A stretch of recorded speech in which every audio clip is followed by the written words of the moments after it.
Module 3 in VLSI that is combinational logic.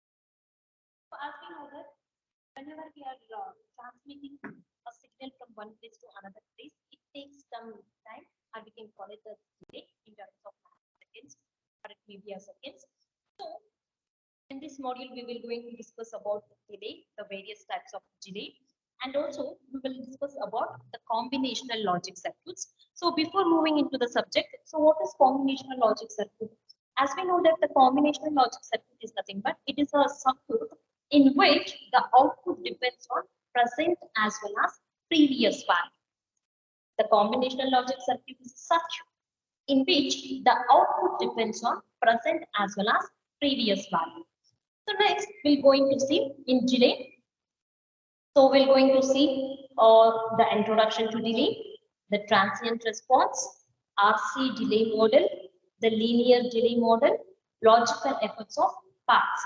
And also in combinational circuits, we will going to discuss the introduction to combinational circuit and the various circuit families which are involved in this combinational circuit design.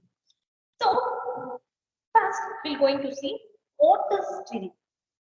So delay basically of two types.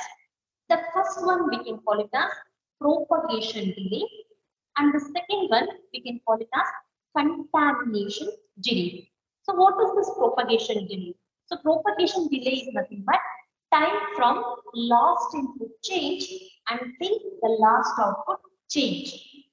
Propagation delay is nothing but time from last input change until the last output change. And contamination delay is nothing but time from first input change until the first output change. So here you can see the various times, the propagation delay as well as rise and fall times.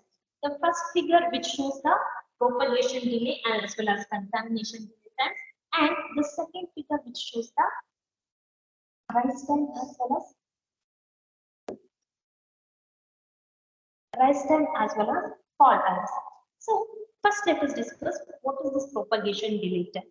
So propagation delay time is the maximum time from the input crossing 50% to the output crossing 50%. So here you can see in the previous figure, the propagation delay time is nothing but here the 0.5, it is nothing but 50%. Here you can see that the maximum time from the input crossing 50% to the output crossing 50%. That is nothing but propagation delay time, which can be represented as TPD. The second one we can call it as contamination delay time. So the contamination delay time is nothing but it is the minimum time from the input crossing 50% to the output crossing 50%. The contamination delay time is the minimum time from the input crossing 50% to the output crossing 50%.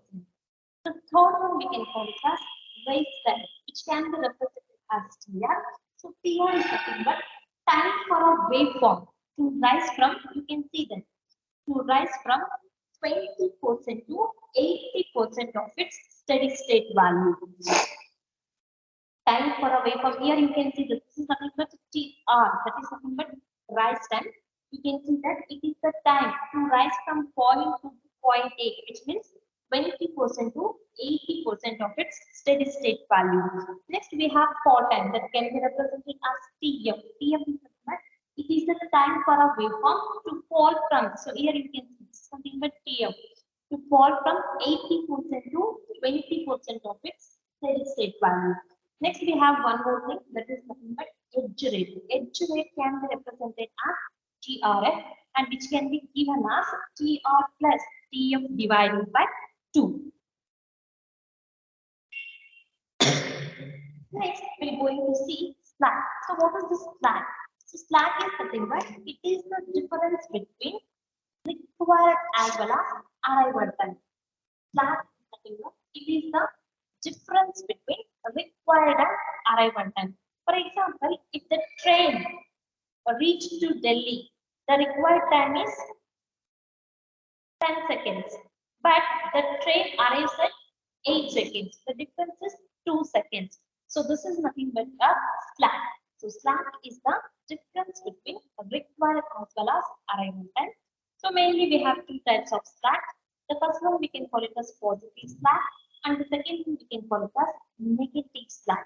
So what is this positive slack? Positive slack is nothing but the circuit meets timer, and negative slack is nothing but the circuit is not fast enough in order to meet the time. Next, we're going to discuss the one more concept, that is nothing but time optimization. So, in most of the designs, there will be many logic parts that do not require any conscious effort when it comes to speed. But these parts are already fast enough for the time goals of the system. However, there will be a number of critical parts that can limit the operating speed of the system. The required attention to timing details. Here, the critical parts can be affected as four levels. The first level we can call it as architectural or micro-architectural level. The second one we can call it as logic level. The third one we can call it as circuit level. And the fourth one we can call it as layout level. So, as we know that the most of the leverage is usually achieved with a good micro architectural level, and the next level of timing optimization is the logic level. So here the trade-off should include as a types of functional blocks, and the another one is a circuit level, and the last one is a layout level. So next we're going to discuss transient response. So the most fundamental way in order to compute delay is to, the first step is develop a physical model of the circuit. In transient response, one of the fundamental way in order to compute delay is to develop physical model of the circuit. After developing physical model of the circuit, we need to write a differential equation. That equation describes that output voltage is a function of input voltage as well as time. Then we need to solve that equation. And third step is whatever the solution we got for the differential equation is called transient response, and delay is the time when output reaches VDD by 2. So in transient response, the most fundamental way to compute delay is to develop physical model of the circuit.